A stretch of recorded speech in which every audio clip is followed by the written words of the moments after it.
Okay folks, welcome back. It's Saturday the 15th. Jurassic Park is fully alive here today at the Sydney Flying Squadron. In the background the boats are just going in, and Johnny Winning just left the dock in the Australia 4. That's been the success story so far, not surprisingly, because Woody has a hot crew and he's been the scratch boat in this fleet all year. But it's all done in authenticity, and I can tell you this much, the finish of that last heat on Thursday, there was 15 seconds decided it between Alruth and Australia 4, and there was another 15 seconds back to Britannia. So it's very close when the ratings are applied to this fleet. You've got to win. Woody has to win it on scratch. There's no doubt about that. If he doesn't, he's out. So today, it's going to go down to the wire. The Brit, Alruth or Australia 4 can win this regatta as of the result so far. So we're going to get out in the water shortly. The ferry's just being loaded with all the punters over there. Johnny Stanley is coming out again. Steamer is very good in all the history in this fleet, and we'll be quizzing him and getting some of his little gems out of the closet. So see you out in the water shortly. It's a very light and fluky day. I'm not sure what they're going to do as far as the course goes. The breeze is currently in the northwest, forecast to go to the east, northeast later. Remains to be seen. So we'll see you out in the water when we get a better idea. Talk to you then.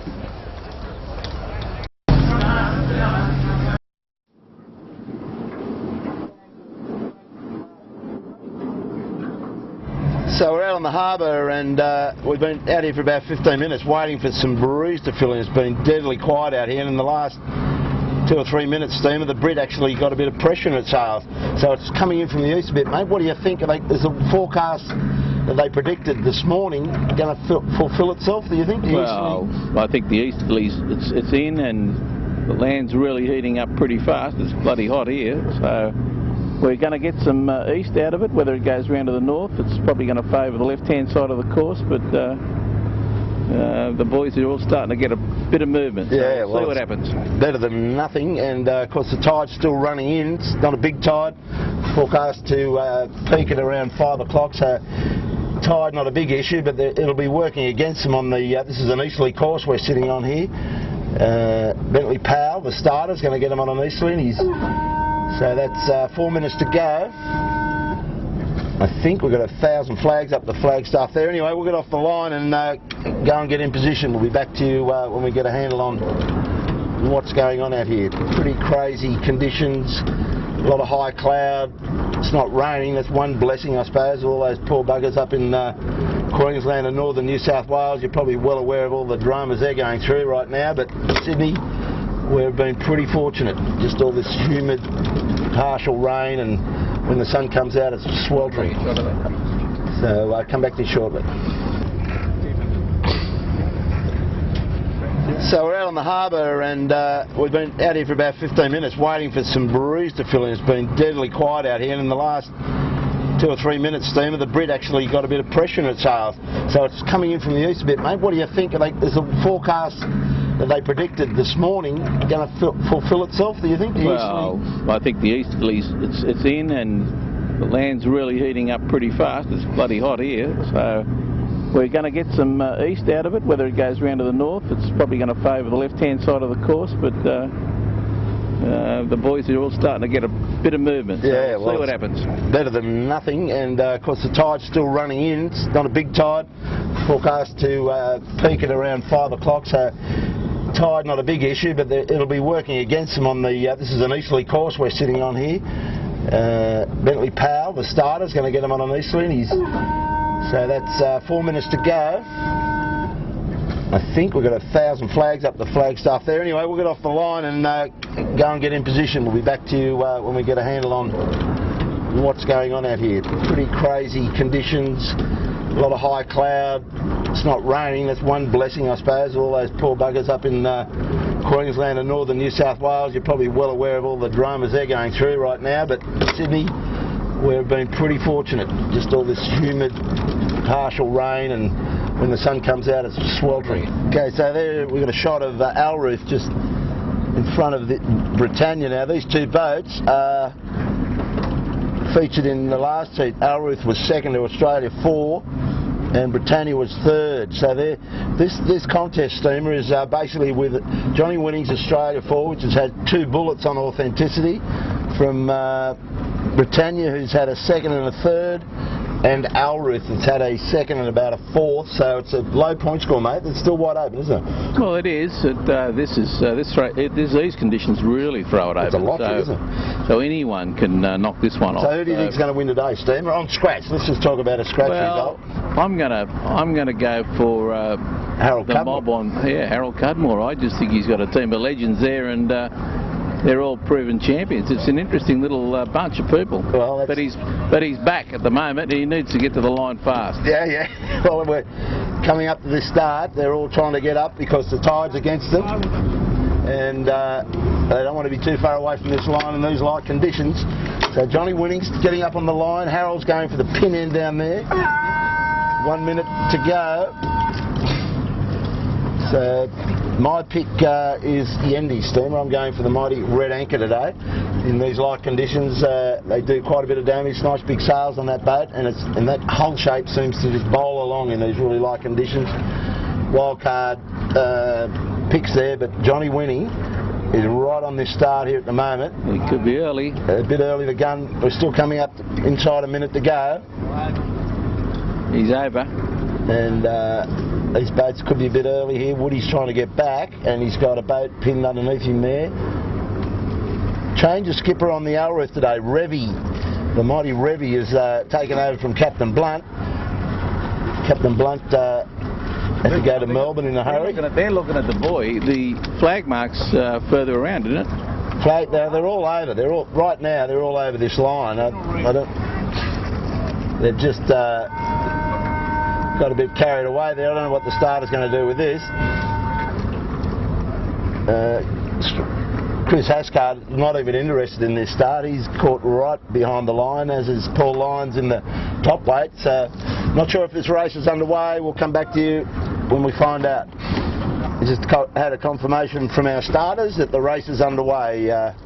In Kilo, that is in true classic 18-footer style. Well, in these conditions, I mean, you've got to get a start away. If you delayed it for another scratch start, you'd be, why bother? They're all on the line, they're underway, nobody's been disadvantaged. Probably Chris Ashcard. Only the Commodore who will get a bit upset at the presentation, but he just wasn't on the ball. Well, you can't say anything. And when you take the Flagstaff out, which anybody watched that last clip, right at the death there, you would have seen Australia, Chris Hascard, pull off one of his great stunts of seamanship. He just forgot where his pole was in relation to the Flagstaff on the Kalara and took it right out. So it is a bit of a circus over here, but hey, they have more fun than anybody else with their clothes on over here, Stephen. No doubt about that, mate. It's, those who haven't done it should definitely have a go, because they'll get their sanity back. So they're underway. It's very, very light here, as you can see. There's a shot of Alruth making one half of one half a knot at the moment. So we'll just hope this easterly filters down. We'll just stooge around here and. Alruth is here's the bruise. Mr. Lewis. Yeah, he's making some. And he is really concentrating. He's got all his weight forward in the boat. Never sailed a boat before, and he's looking good. He's having a ball. He's just feeling the boat really well. So about 10 minutes into this race, and it's really slow going, but you can see John Winning with the Union Jack there. He's pretty deep, and you got Britt sitting to weather of him, who's got these big sails on and stooging along. But the leading two in this race is, if you come around to the right, Simon, you can see the Red Anchor of the mighty Yendies, and Brian Zamanik is using the speed of that boat and its capability in light air, and it's just got its nose in front. And Harold Cudmore, the boat that you like, Steamer, is sailing well. He's got everybody's got their big washing on, and Harold's gone right into that Cremorne shore to get out of this flooding tide, and these two are pretty much clearing out. If you can clear out in a 2-knot race, mate. You happy with your pick so far? Yeah, well, he's running second. They're going to cross any second. But Harold, with his experience behind him, plus the crew he's got, I think really going to. Yendies is, I would say, the fastest boat in these conditions, but Cudmore's going to be a hard one. You're going for experience and crew savvy, are you, Stephen? Well, it makes a big difference. I mean, it's the guys that sit in these boats that make them perform. And Harold's Harold will listen, but at the end of the day he'll make his own decisions. Brian Zemanek is exactly the same. He'll listen. I don't know how much help he's getting, but he's got a fast boat under him in these conditions. And he's just sailed into a nice little knock there, which is going to be make him look even more famous when he takes back. But there's the mighty Yendies, folks. The North Sydney Bears colours on, looking a treat. And this is my pick today, Steamer, for first on scratch. And if they finish first on scratch, they're certainly going to win the authenticity, I would think. But early days yet. Big lot of ease on that mainsail, got the thing trimmed pretty good. Bit of ease on the jib, just letting the sleeves along. Bit of concentration there. It's a historic skiff form, nice form, Steamer. Come back to you when we get some more crosses, when Harold decides what he's going to do about Yendies getting away from him. Okay, so Harold Cudmore just tacked on a real slight puff, and he thought he could probably put some heat on. He tacked on the starboard. He thought he could get the Yendies, but Yendies also powered up on another gust, and our clear leader, well, certainly clear, but he's only, what you can see at the distance there, there's probably 2 or 3 boat lengths in it. The mighty Red Anchor just showing that light weather form and its ability to bowl along under those sails, those big sails in these light days. We've seen it do some big victories out here, particularly in Eastleys.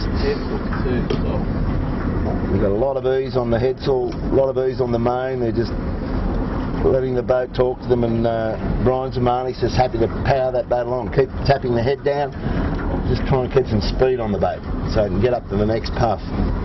Come back to you soon, very light, very slow. So we're just caught up to sitting on the back of the Mistake, and Harold Cudmore's got this boat well positioned on this track at the moment, Steamer. This breeze, there's little puffs coming out of Athol here that he's quite eased on the mainsail. Willie Morrison working the main today. Perry's trying to take it off him. Perry came a couple of old sheet hands out of the old modern 18s.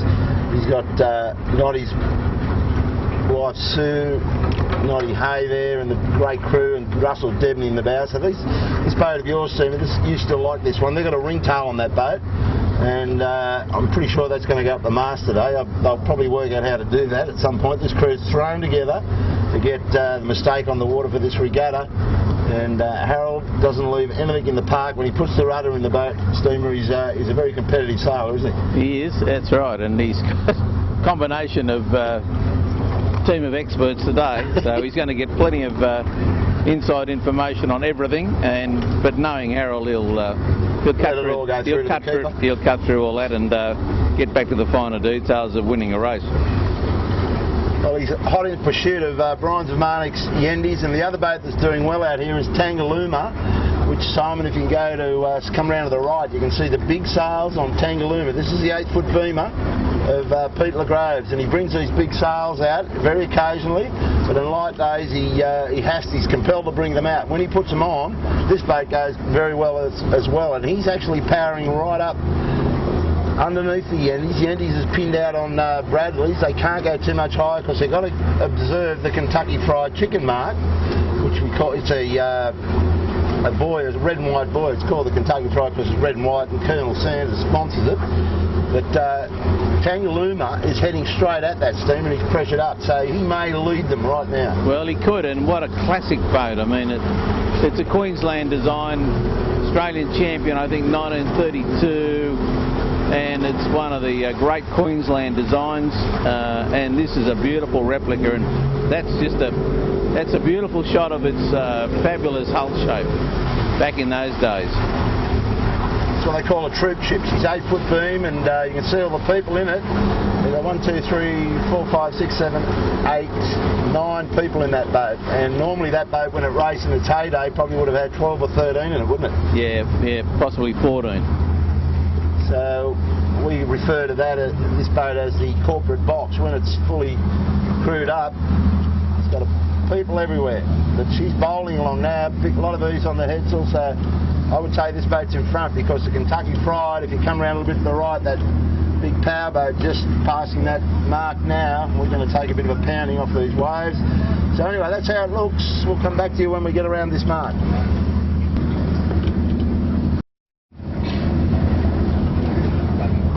So Brian Zamanek has got himself pinned out over he had to get over the top of this thing called Southern Swan tourist vessel, just slowly going down the harbour. He didn't want to go to leeward of that, but now he's got to easy sails and get back to that red and white cardinal mark or whatever it is. It's more for shipping than anything else, so he's got to put his bow down now, and in the meantime Tangalooma is pressured up, heading straight at it. So you see a bit of ease going into the main now, and Tangalooma's down there. You pick him up to leeward. He's going to go on a wind and go around that, so Tangalooma in front of the racetrack. Plus you've also got a ferry coming, which is their rounding mark, so still a bit interesting. Tangalooma. Well, Saturday afternoon in the harbour. Oh, exactly. Yep, chaos. So there's 225, the mighty mistake, pumping a bit of water out of the back of it there. You can see somebody's working the bilge pump. They must have taken a bit of cruiser wash over the bow at some point. A lot of bailing to be done on these boats. They always take water on Saturday afternoons on Sydney Harbour, big washers go straight through them, so you can bail that water out or pump it out. And if you come left, Simon, you can see the distance now. They're pretty much equidistant. Harold's third, Yendy's second, and the big Tangalooma with those big sails just right away there in the distance, heading for Shark Island. And quite a surprise, if you come round to the right here, Simon, you got the big black one of top weight, Paul Lyons, as this boat goes quite well in the light air as well. Just seems to suit their style of sailing, these old boats, steamer, doesn't it? They're not the most agile of crews, but in light days, their big bronzes on that rail are as good as anybody's. And they've got quite a big sail on that boat.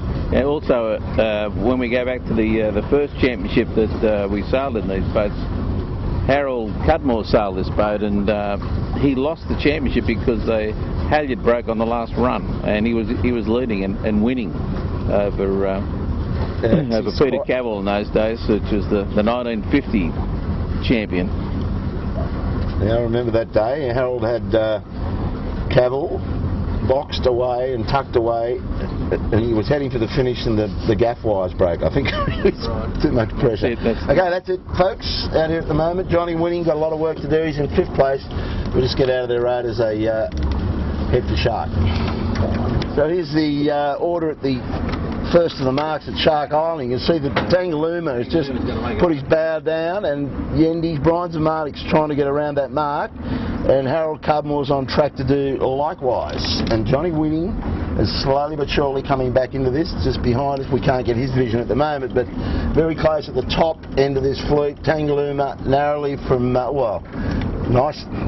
I'd like to have that lead steamer in these sort of conditions. He's got, what, about a 30-second lead on the Yendy's, and he's off to the next part of Shark. Yeah, he's made it round, so it's interesting. Tangalooma is not as fast as these boats downwind, so it'll be interesting downwind. Well, Tangalooma's going to have to pull a big peakhead Spinnaker out of his bag from somewhere. I don't know how big what he's got, but we know that they're that big, are they? I don't think they are, but anyway, he might surprise us. But we know that Yendy's has got a big bear head in his wardrobe, so that'll be going up for sure. Yep, definitely. So that's it. Harold's just eking his way out, and John Winning in the Australia 4, the current leader of this Australian Championship, is slowly but surely pulling his way back to these leaders. So Woody hasn't given up at all, and he'll throw everything at them on this run down to Kirribilli. And he picked up too, because Topweight had him, and he's just slipped out to the left, and he's nailed Topweight at this mark. Yep. So we'll get up to the other eastern end of Shark and just see the action up there, see what Tangalooma's got to throw at them, and see if he can hold on to his lead downhill. Back to you shortly. So here's Pete LaGrove's guys. They're still leading this race, and this boat sailed pretty well, but it normally sails off a long handicap, so this is unfamiliar territory for these guys. They very rarely would lead a scratch race for a major championship, but that's where they are at the moment. So they've got the big chute up the top of the gaff steamer. We're just waiting for the next manoeuvre. They've fully hauled it up, but waiting for this. Well, they're really just got to watch they don't get stage fright here, because they're in front for the first time in quite a long time. So we'll just see if the pressure. See what happens with the pressure. The mistakes could come thick and fast, but we'll just see. Backstay's got to go out. He's trying to find the loop for the end of the pole. tremendous pressure on these blokes being first round this mark. Well, the Yendies, but they're very cool. Very cool. The Yendies is just going to roll over them because... Well, these guys are even, they're outsmarting themselves as well because the Spinnaker is not even up the mast and they got it on the pole. So boys, please don't even do it. You might want to pull the halyard up first. I think that's very smart call, Kilo. That's dangerous. What those guys were just doing then is suicidal. They're away and they're shooting out. They're going for it. Yeah, well, they're both bowling along. LeGrove's boat stopped and round. It's all happening here. We've got Harold Cudmore, Russell's a bit different. Third on the racetrack. All those guys have... Yes, the pressure's on all these guys. Has a bit of a clue here. They're just joining their poles up. Yep. They've got their Spinnaker up the mast. And John Winning with the flash crew, they're right back into this. Woody's, they've got Stevie Kavanagh feverishly working on the backstay. All the poles are being made. It's all on. It's the grand final of Spinnaker setting here, Steve. See who breaks first. Nobody's broken one. I reckon Woody will probably do it. Well, no one's what? Tangaluma. Yeah, Tangaluma, because I think Yendi's had a foul up, so they've brought the pole back in again, so they've outsmarted themselves.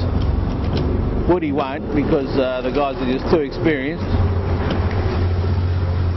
Well, they're going to beat these two other boats. Yendi's is in trouble. They've got a problem. We'll get up alongside them. But major problem. They've done something. Johnny Winning breaking his chute, so he's going to steam through here. However, this is a pretty tight angle steamer, isn't it? Well, it is, and it's an outside. Chute. You've got to put the chute on the outside, so you really need. Tangaluma's actually done really well. Good on them. Good on them. I don't know what these guys have been up to. Both of them have Harold's guys have had a bit of a hiccup there. Both have made mistakes here. Anyway, you're getting a close look at the feverish action that goes on. They don't realise when you're racing. They don't realise just how the three poles is not on. The thing is, down here, this is going to hurt them so much. They got their.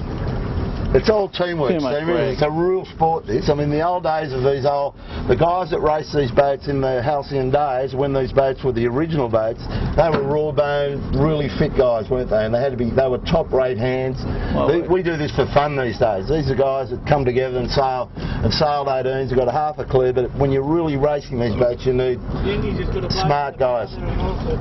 Yeah, they are. And see, Woody's already got the jockey pole out, realising that this is going to be super tight.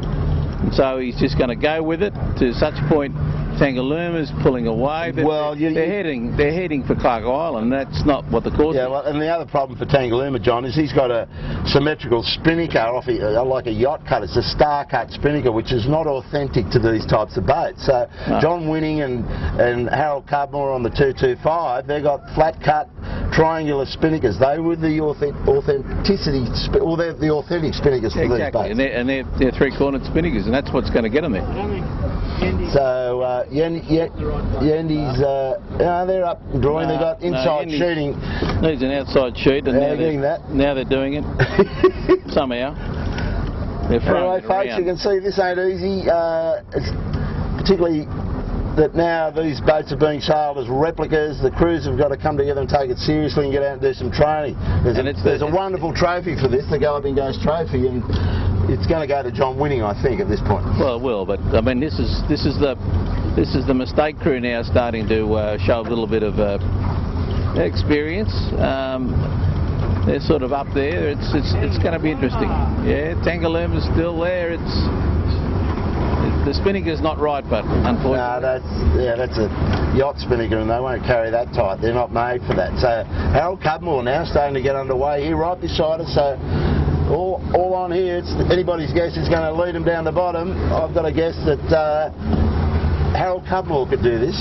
Steamer, they're getting used to getting the jockey pole in right now. So we'll come back to you when we're down into Athol. We don't want to burn too much card up here with this sort of stuff, but we'll pick it up when there's somebody's going to lead this mob. Back to you then. So out of all that commotion down there, Steamer, we've got a new leader on the racetrack, and it's the boat that you thought might win this race today, Harold Cudmore, and those guys actually got themselves sorted out better than anybody else. Yendi's right beside us here is still not happy. They got what do they do? They stuffed up their sheeting and got it tangled up in the jib. They did, and the guy that's on the sheet is just not powering the boat up enough. He's just letting too much sheet out. It looks like they need a bit more Spinnaker on, doesn't it? He needs to pull it on, power the boat up, and then release it. Yeah, and they've got blokes sitting in the boat. You need guys sitting up on the rail. If you've got that big chute, only a third powered up, you're not really giving it a crack. So anyway, that's their dilemma at the moment, but they're still in the hunt. Harold Cudmore leads from Tangalooma. Probably still Yendies and Johnny Winning on the mighty A4 down to leeward here. He's just got to try and keep eking up. He's doing okay. All pretty close at the front of this fleet today. Tangalooma finally settling down and pretty much heading for the mark with that big parachute. Spinnaker is not the preferred sail for these boats. And don't they look terrible? I mean, they're just the wrong Spinnaker for these boats. Well, they're not authentic. No, they're not. Sadly. Authentic for these things. But that's the modern Spinnaker of today, which doesn't even look right. No. All right, that's it for the moment. We'll come back to down the bottom end, see who's leading them then. But Harold's got it at the moment. A little bit further down this run, and John Winning has gone for the ringtail here, steamer, and this breeze has come around behind them a bit more, so it's quite appropriate to get that extra sail power on. They're down below everybody, so this is a good position for them. And not only that, in this authenticity racing that we do for championships, that gives John Winning an advantage on his rating. If he puts that ringtail up during the race, he gets an extra minute on his rating. And right, that's an encouragement. It's more incentive to race these boats the way they were raced in their heyday. So, well done, Woody. Opportunity came when the breeze went round behind them. So, Harold won't put one on, I wouldn't think. Yendi certainly won't, and Tangalooma doesn't have one. So, just a little change. Come over this run. Come back to you soon. Fair way to go. Still to get to that bottom mark. So here's our leader, the mighty Mistake, and they're closing in on this mark at a very slow pace, but it's time to get the Spinnaker down so you can see the crew. Russell Debney up there trying to get that Spinnaker in his hands.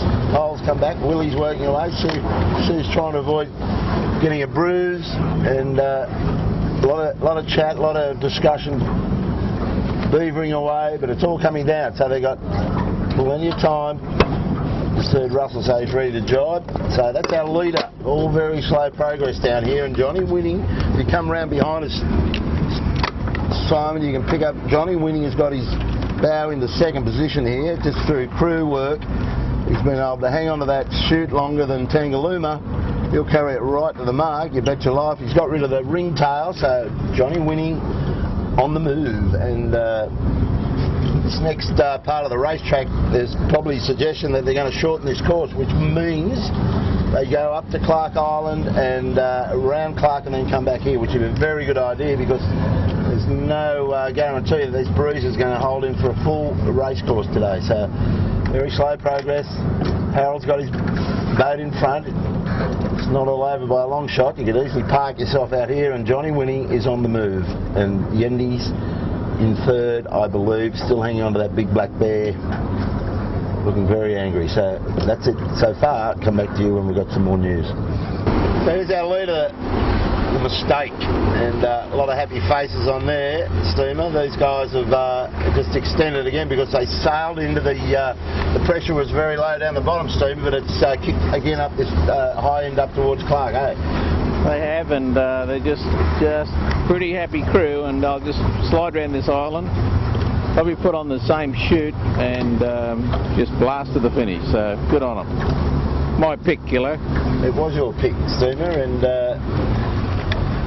H. Cudmore is more than up for the task in any boat he gets on, whether it's a 160-foot long maxi yacht at Antigua or a historic yacht at Saint-Tropez. Harold seems to make them go, doesn't he? He's a bit of a ledge, old H. America's Cup sailor, sailed all his life through the quarter-tonners, half-tonners and all of that regime. I mean, he's created havoc everywhere in the world. He's had a fortunate life. He's, as they classify, a remittance man. A what? A remittance man. He was in a business with family business and was told to go for a holiday, and we will send you the appropriate money, and that's been his life. All he's had sure a marvellous. I'm sure. How do you get one of those I think you'd have to check with Harold, but ever since I've known him, he's been sailing all his life, Well, and the money keeps coming. He's whipped this crew into shape now. Look at them all. They've got their backs into it. All leaning it down, so the mistake is possibly going to go on with this. The only boat that can come near them is John Winning's Australia 4, and they're probably 2.5, 3 minutes behind them. But he could have offered them a couple of schooners, which will make them bend their backs a bit more. Yeah, he's good at having a shout his hate. Anyway, that's our leader on the racetrack. Final heat of the Australian Historical Skiff Championships, and look at a treat. So we're just sitting off Clark Island, and as Harold Cudmore makes it around the island, still in front, John Winning, as you can see if you come back right, Simon, you can see the big Union Jack has just parked a little bit, just eking forward, but Harold's had to go through that, so it would appear that John Winning has been able to close up. He's still got to deal with that lee of Clark Island. This island steamer, wasn't it? This is what Mark Foy used as his grandstand. When he started 18-foot skiff racing back in 1891, this is where all the punters came, wasn't it, mate? That's right, and this is where all the races were started, and him along with the rest of the squadron fraternity made a approached the government on taking over this island as the headquarters of the Sydney Flying Squadron and putting an island and the clubhouse, I should say. And it was, but for years this was the central part of 18-footer racing. Yeah, and there's plenty of great photos of all the ladies in their finery and the boys in their top hats and coats, all having a little wager, because Mark Foy was right into having 18-foot skiff sailing developed as entertainment way back in those days. So as Johnny Winning comes up, we'll just catch up with the leader, Harold Cudmore, in the mistake, just dead in front of us. He's tacked off and he's starting to round the island, and he'll have to go for some sort of Spinnaker. This will really test the guys, because they've got a comfortable lead, but it's not over until the fat lady sings, Stephen. It's not, and it'll be interesting to see whether they go for a strop Spinnaker or an unstrop Spinnaker, which will be the big one. Well, this is a pretty tight angle, I think. I'd be inclined to go for a number 2, which should be stropped. So anyway, sit back and we'll just watch what they're doing. Yep. Perry Como putting the backstay on the gap, support the Spinnaker, and they're getting the number 2 on. Russell Debney's pulling that red chute out of the bag, and you'll find that that'll be a number 2, which I think is the correct sail for this run. Yeah, I think so. They've got enough lead. They can, and a strop Spinnaker is the fastest set, so they'll be away with it. And this breeze has gone into the northeast, so it's just going to be enough breeze to get them home. So this is going to be a tricky run. It's the right choice. Yep. The number 1 would have been too big, and it was unstropped as well, so they could have ended up in strife there. So we'll catch up with them shortly. We'll just see what John Winning can throw up, because he's got to catch up to that boat, because John Winning gives that boat time in authenticity rating. So Harold's looking good, but the boat I think is going to clean them up on authenticity in Heat 3 is the Mighty Britannia. So here we go. John Winning's elected to go for the number 2 chute as well. He's got the big blue one on, not as big as the number 1 obviously. I think it's just a ticket for this run though, so they're a lot faster. Harold still hasn't got his Spinnaker set yet. He's got it up the masts and poled out, but he hasn't broken it. These guys are a much slicker crew. They sail together every Saturday, so Woody's still in this, and it just remains to be seen how smooth Harold can keep that mistake going right through to the finish. Woody will not give up for 1 second, so this will be a nice little interesting run, this. Harold's still not broken, and there goes the chute on Australia 4, and they've got the ferry right under their bow, which is not good. If they have to pull away, they pull that chute on, and they're just going to get past the ferry, so they're up and running. We need everybody up on the rail here. Jockey pole working overtime, and Harold is up the weather. If you can just turn around with the camera, just pick up that red chute, that's the margin. Woody's down low, Harold up high. He's got the advantage at the moment, but who knows what they're going to run into in front of them. That's our race at the moment. Yeah, so there's the Mighty Tangalooma there. Got a strop Spinnaker, which didn't really help them much, because the strops came out before they got it poled out. So, and top weight. top weight's in trouble too because they've got a wrap in there. Yeah, well, this is, as we were saying earlier in this these races, it's all one in the park. You've got to do your preparation in the park. You've got to know how to strop a Spinnaker so well that it doesn't it doesn't come unstopped before you hoist it. I don't think they'll be able to pull that out. That is a mess. Yeah. Serious mess, that one. And they could go on the tide as a result of that. I'd be pulling that off the mast and untangling it and resetting it. Meanwhile, Chris Asgard, the leeward in the little Aussie, he's got a little flat Spinnaker on, which he could clean both of these boats up. He could come through in the third position here, and I'm sure that's what he's got in mind. So a little Aussie, little Australia on the move, well leeward, and the mighty Brit, who I think is going to win this championship on authenticity today, or sorry, this heat at least on authenticity, because he's the leader, John Winning, or in second place. John Winning's got to give this boat 10 minutes. He's got to beat it home by over 10 minutes. But these guys can get into stripe because they've got a really big chute on this thing, Steve. What do you think that's going to do to their chances? Well, it looks pretty out of control. They've got to get it set for a start, so... Yeah, and they've got to get a jockey pole at least in it. Well, I don't know whether they have a jockey pole. They're not allowed in this boat. Well, anyway, their strops have all just come undone, so you don't have to break that. It's broken. No, they're okay. They could be okay. They just need to settle down. Big Susie there's trying to get that brace back a bit and get it somewhat... The guy got his back against it, trying to be the human jockey pole. Human jockey pole, exactly. There's a little bit of blue language coming out of that boat right now. Yeah, but...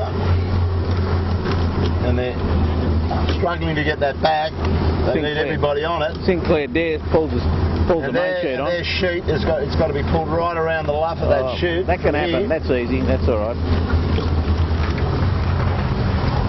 So this is worth watching, folks. These guys just got to settle down and make some good crew decisions on that boat. And pulling the chute on is probably one of them. There's a guy trying to tackle that task now.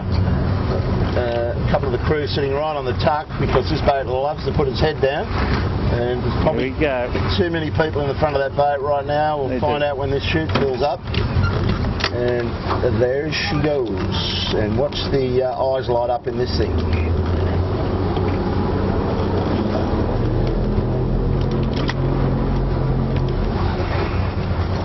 Got a bend on that pole, John. Yeah, he's good, but that looks good. I mean, that is 1919 authenticity, I'd say. I think we, George, you'd probably have a little bit more organisation on that pole angle, but hey, it's 2011 and Georgie's been away for a while, so that'll do us. And he's boiling along now. Everybody up on the rail, that's where you want the weight. The Balmain Leagues Club would be happy with that little shot.